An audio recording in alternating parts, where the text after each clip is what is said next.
Reggae Just Extra with Ras Dennis. No one got God, no one got Billy, licky, no one got God, no one got Billy. Norman Jackson, aka Tiger, is a man who has lived a life full of twists and turns.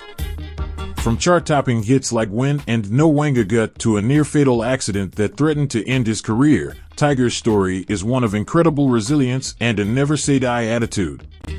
You can say it again: he cheated death, loved and lost countless times, enjoyed the highs of incredible wealth, endured the impotence of crippling poverty, conquered drug addiction, survived betrayals from close friends. He was even told by police to report to the station or cut his dreadlocks. If you report to the station, you come cut up in anti-dread. You cut up my dreadlocks. And all with his sense of humor intact. This is the untold story of Norman Washington Jackson, aka Tiger. This is the place to be for your reggae gist, facts, and culture.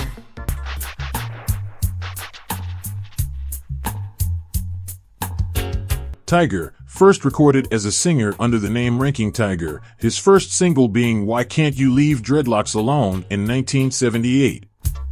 Then in the early 1980s, he began working as a DJ with the Black Star sound system, often performing alongside fellow DJ Bruckback and singer Anthony Malvo.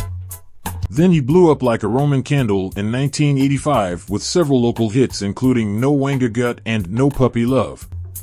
He was signed by Mango Records, who released his first album, Me Named Tiger, in 1986. The legend of Tiger grew with his bombastic live performances, and he recorded for producers including Harry J., King Jammy, Gussie Clarke, Sly and Robbie, Philip Fatus Burrell, and Donovan Germain. In 1989, he became one of the first dancehall artists to cross over into the U.S. hip-hop scene when he did a combination with the Fat Boys on Ting's Na Go So.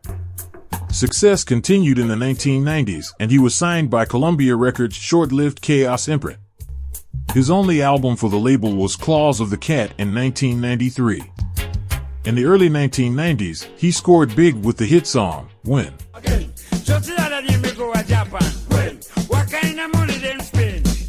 Tiger was not exactly lucky in love. He loved Brownings, and his swagger attracted the hottest women in the corporate area.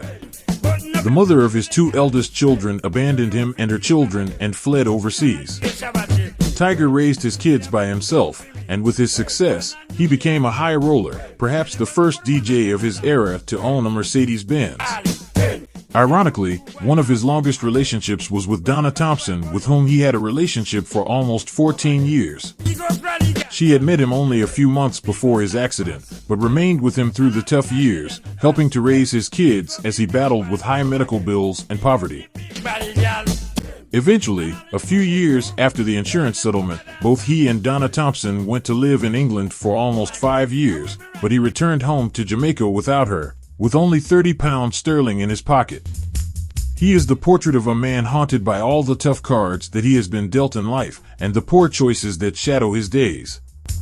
But despite all the negativities, Tiger remains a dynamo, a whirling dervish of energy that can transform and give jokes and clown around without a moment's notice. In January 1994, Tiger was riding his motorcycle in Halfway Tree, Kingston, when he was hit by a car driven by a woman who is believed to have been a U.S. diplomat. Tiger was knocked unconscious and pronounced dead at the scene, but he was resuscitated and placed on life support. His injuries read like a laundry list, and the doctors diagnosed that Tiger would have residual 22% impairment of the whole person and would need neurological speech therapy and physiotherapy for the rest of his days. Tiger remains philosophical about the accident, but questions why the female driver, thought to be a U.S. diplomat in question, never once came to see his condition. Tiger spent several months in the hospital recovering from his injuries. He eventually made a partial recovery, but he still suffers from some of the effects of the accident to this day. 8 years after the accident, Tiger reached an out-of-court settlement with the woman who hit him. However, the settlement amount was not what he had hoped for, given his stature as a major dancehall artiste at the time of the accident and the career-ending nature of his injuries. He said he felt abandoned by his dancehall friends, including Capleton, who he claimed he used to bring to studio back in the 1990s. These days, he is merely happy to be alive. In 2021, Tiger reportedly suffered a minor stroke, a setback that has forced his family to seek financial aid to help defray his medical expenses. This is Reggae Gist Extra, your #1 entertainment channel. In August 2024, an attorney at law representing Tiger issued a cease and desist order to producer Gussie Clarke of Dubplate Music Publishers to stop acting as the authorized publishing representative of the artist.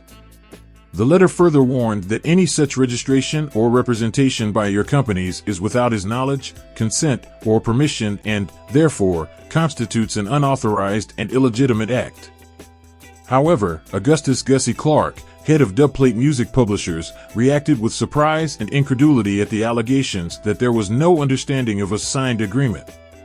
Clarke admitted that he had an acrimonious relationship with Tiger's daughter, Rhea.